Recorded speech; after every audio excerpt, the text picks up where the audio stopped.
Guys, welcome back to the channel. B&H open boxing of a used item. A good used item. All right, if you're new here, some Scott's reviews. I do cameras and speaker reviews sometimes, but mostly camera stuff right now. But today we're talking about unboxing a B&H open box or used item from B&H. Now I tend to buy mostly all used stuff from B&H. I just find that their used stuff is really well kept and put back together well, and it almost looks kind of new. This one is rated a 9, and you know what it is? So I sold my a7rv just recently. I got $2,000 for it on Facebook Marketplace, and I used that money to buy this. Why did I do that? I had one like it before, and I kind of missed the resolution. Yep, a7rv. Is that right? Yeah. This is not sponsored by B&H at all. Anybody who's dealt with B&H before knows that they are a really good store to deal with. I even had history of them mailing. I ordered a lens, and it was supposed to come here. They sent the wrong lens here. It wasn't the right lens at all. So I sent it back, but I was headed to Disney for a vacation, and they were able to send me the correct lens to Disney, but they no longer had it in use. They didn't tell me that, but when I got it, it was a brand new lens. So I got a brand new lens at a used price, sent all the way to Disney. So I'm hooked. I'm hooked on B&H now. Let me put the knife down before I cut myself. All right. So this is rated a 9 from B&H. And then let me just look at the box. All right, it's okay, seen a little wear. It's not packaged. Well, I can't say anything yet. All right, let's look at a little tape on the side. I hope so. I couldn't decide between this or the a7cr. Man, I watched every YouTube video. Every YouTube video I was out there, I watched it. The reason why I picked this one up, and I'll tell you more of that later, but mainly is because the EVF I was scared about. I had the A7C a while back, and that was the one thing I had to dig my eyeball in there at bright sunshine at a sports game, trying to get myself to see what was in that. And I kind of missed that big viewfinder. That's why I had the a7rv, and I love that camera, great camera. This is the piece that you put on so your cord doesn't come out. Probably won't use that. All right. You can see packaged really well as if it was brand new. We have the strap. Did someone actually use this? Someone might have used this. Who uses this strap? All right, we have, looks like third-party stuff. Oh, it says Sony. That's good, because you can't live stream without the correct cords. That's very important. Oh, they have a7rv. We have a charger. That's right. Whoop, whoop. All right, I forgot when you get the R series, they actually give you a battery charger. So that's cool. All right, what else we got? The battery. And it is Sony, that's good. Let's a7rv. Hopefully it's the right camera in the bag. Yes. All right, let me look at the outside. That's just fuzz around the eyeball. No, there's no markings on here that look to be like it's scuffed up. Look at you. Yeah, looks good in there.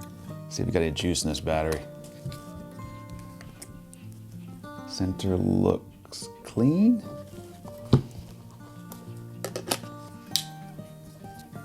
Power's on, very good sign. See how much juice we got. Oh, 95%. Well, how do you do 95%? All right, let me look. Wow. This EVF is very clear. Has the flippy floppy flop. Is that a word? The up and down. This is kind of like our real, like shooting like this, getting down, and kind of like you can kind of really stabilize the camera when you hold it, whether you're doing video or still, to get good shots. Again, so why did I buy the R series camera? Because I use a 7200 on my sporting stuff. So I really want to crop into the photos. That's why I got this camera. I'm always shuffling cameras. I think it's fun. It's fun to try out new cameras, new things. So we're gonna give the a7rv a roll here for the next year or so.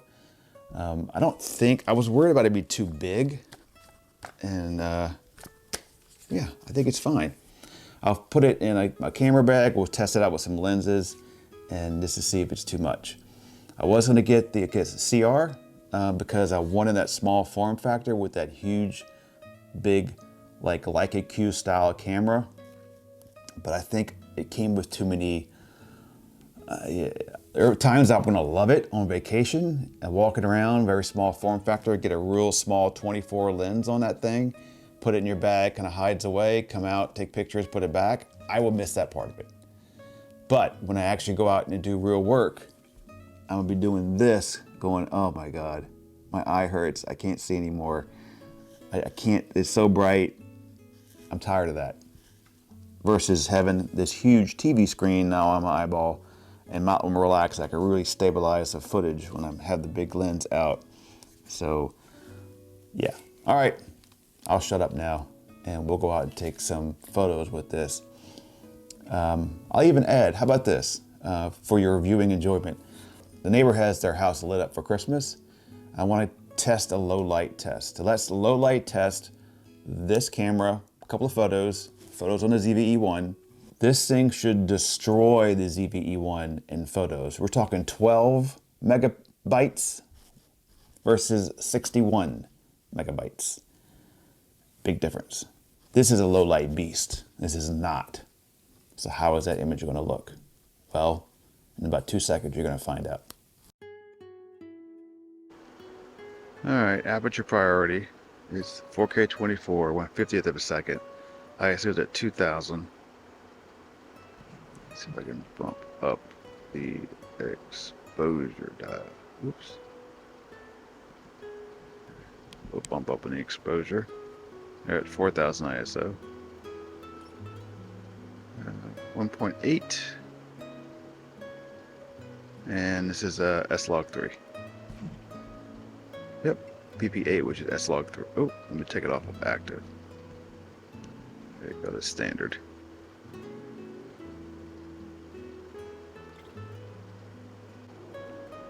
Okay, this is auto everything. 4K 24, 1/50th, 1.8 at 3200.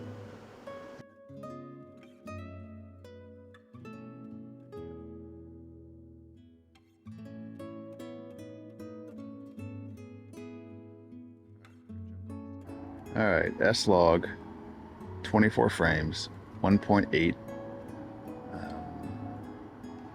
Let me bump up the, there we go, that's where it should be, right there. That's 1/50th of shutter speed.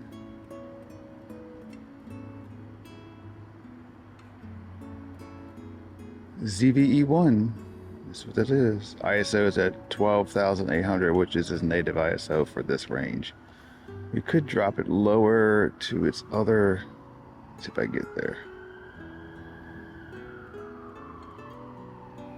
All right, there's the ISO of 640.